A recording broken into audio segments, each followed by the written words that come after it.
Welcome back to the channel, or welcome to the channel if it's your first time here. My name is Troy, and every Friday at 8 a.m. Central Standard Time, I share my top 5 dividend stocks of the week with my subscribers. A nice guy.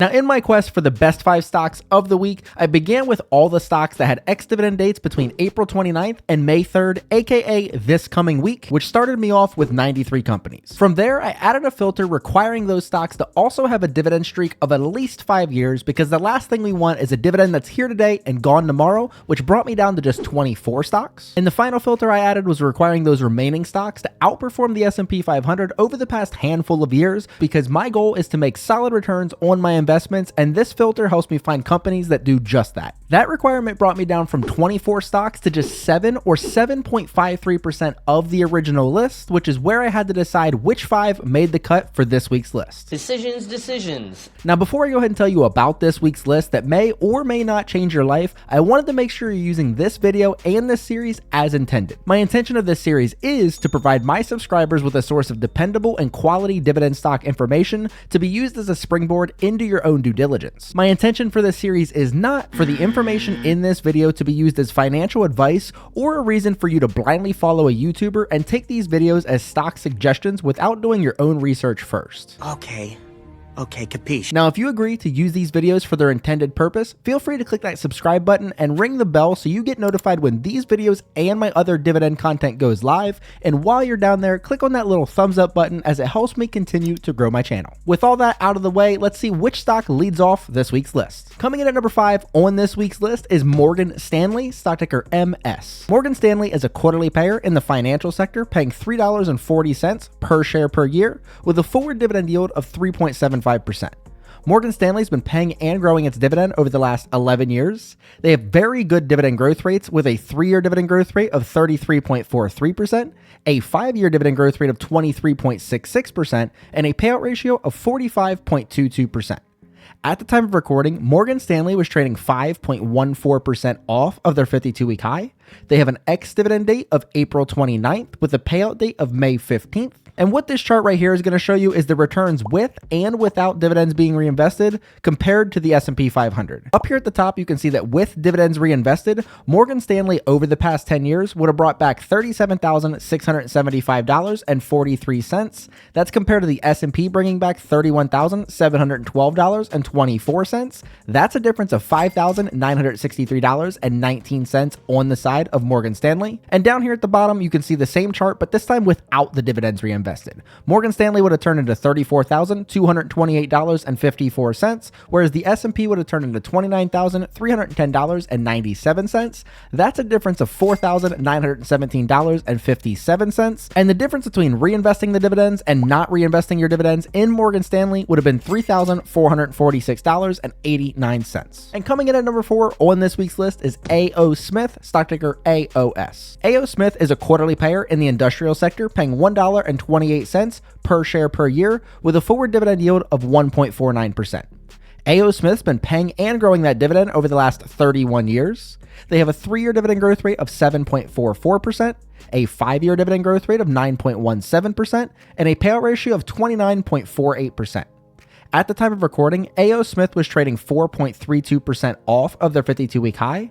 They have an ex-dividend date of April 29th with a payout date of May 15th. And we got the same chart here. Up at the top, you have A.O. Smith with the dividends reinvested that would have turned into $42,781.28, which outperformed the S&P 500 by $11,069.04. Down here at the bottom, A.O. Smith would have turned into $40,190.34, which outperforms the S&P 500 by $10,879.37. And the difference between reinvesting and not reinvesting your dividends in A.O. Smith was $2,590.94. Next up is number 3 on this week's list, which is AON, stock ticker AON. AON is a quarterly payer in the financial sector, paying $2.70 per share per year, with a forward dividend yield of 0.87%. AON's been paying and growing its dividend over the last 13 years. They have a 3-year dividend growth rate of 10.98%, a 5-year dividend growth rate of 8.99%, and a payout ratio of 15.35%. At the time of recording, AON was trading 10.7% off of its 52-week high. It has an ex-dividend date of April 30th with a payout date of May 15th. And that $10,000 investment into AON 10 years ago while only reinvesting your dividends since then would have brought back $41,865.09, which outperformed the S&P 500 by $10,152.85. That $10,000 investment into AON without reinvesting your dividends would have turned into $39,911.36. That outperforms the S&P 500 by $10,600.39. And the difference between reinvesting your dividends and not reinvesting your dividends in AON was $1,953.73. Now, before we get to my top 2 stocks on this week's list, drop a like on this video as it's a free way that you can help me continue to grow my channel. And at the conclusion of this video, I want to hear from you. Do you own any of the stocks mentioned in today's video? And if not, did any of these stocks pique your interest? Let me know that down in the comments below. And now let's see who brought home the silver and gold. Coming in at number 2 and the runner-up on this week's list is Casey's General Stores, stock ticker CASY.